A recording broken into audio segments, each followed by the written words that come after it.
दोस्तों, इस समय भारत स्वदेशी टेक्नोलॉजी के दम पर तेजस फाइटर जेट को बनाकर तैयार कर चुका है। इस वक्त भारत जोरावर जैसे लाइटवेट टैंक को केवल 1 से 1.5 सालों के अंदर अंदर ही बनाकर तैयार कर चुका है। इस वक्त भारत अपने कावेरी इंजन को लगभग बनाकर तैयार कर चुका है। इस समय हमने अपने कावेरी इंजन को रशिया में टेस्टिंग के लिए भेजा हुआ है।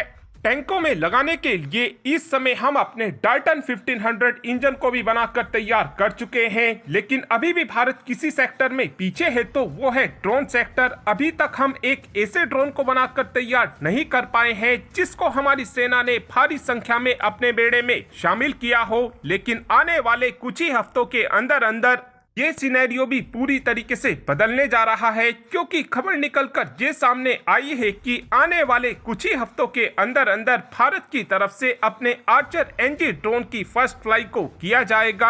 आर्चर एनजी पहला ऐसा ड्रोन होने वाला है जिसके अंदर हम हथियारों को लगा सकेंगे। इस समय उम्मीद इस बात की जा रही है कि जो ये हमारा आर्चर एनजी होगा, इसके अंदर 4 हार्ड पॉइंट होंगे जिनमें हम पीजीएम मिसाइलों को लगा सकेंगे। हमारी इन पीजीएम मिसाइलों की रेंज 2 किलोमीटर से 6 किलोमीटर के बीच होने वाली है और इन मिसाइलों का वजन 5 किलोग्राम से 8.5 किलोग्राम के बीच होने वाला है। इन मिसाइलों के अंदर हम 2 किलोग्राम तक के वॉरहेड को भी लगा सकेंगे। इस समय भारत ने ड्रोन की कैटेगरी को 3 अलग अलग कैटेगरी में डिवाइड किया हुआ है। जो पहली कैटेगरी है उसके अंदर भारत ऐसे ड्रोनों को अपने बेड़े में शामिल करना चाहता है जो 20,000 फीट के अल्टीट्यूड पर उड़ान भर सके, और दूसरी कैटेगरी मेल यानी medium altitude long endurance drone की है। और इस कैटेगरी में ऐसे ड्रोन आते हैं जो 30,000 फीट की ऊंचाई पर उड़ान भर सकते हैं और इनका एंडोरेंस टाइम 24 घंटों का होता है। हमारी पहली कैटेगरी है उसके लिए हमने आर्चर एनजी ड्रोन को बनाकर तैयार कर लिया है और ये ड्रोन 15,000 से 16,000 फीट की ऊंचाई पर उड़ान भरने में सक्षम होगा।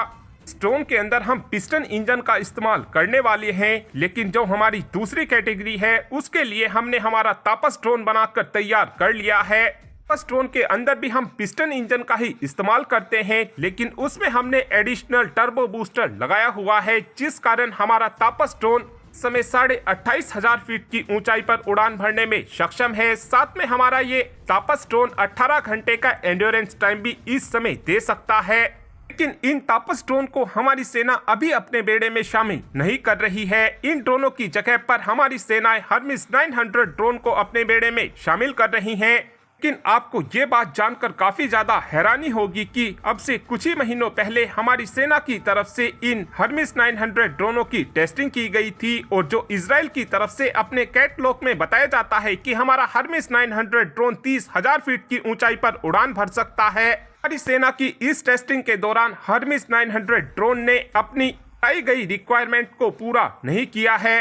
तीसरी कैटेगरी हेल ड्रोन की है, यानी high altitude long endurance drone. इन ड्रोनों के अंदर टर्बोप्रोप इंजन का इस्तेमाल किया जाता है, और जो ये टर्बोप्रोप इंजन होते हैं ये कीमतों में पिस्टन इंजन से 10 गुना महंगे होते हैं। जो हमारी सेनाओं के लिए इस समय प्रीडेटर ड्रोन लिए जा रहे हैं उनके अंदर इसी इंजन का इस्तेमाल किया गया है, और इसीलिए ही हमको इन ड्रोनों की कीमत काफी ज्यादा महंगी पड़ी है।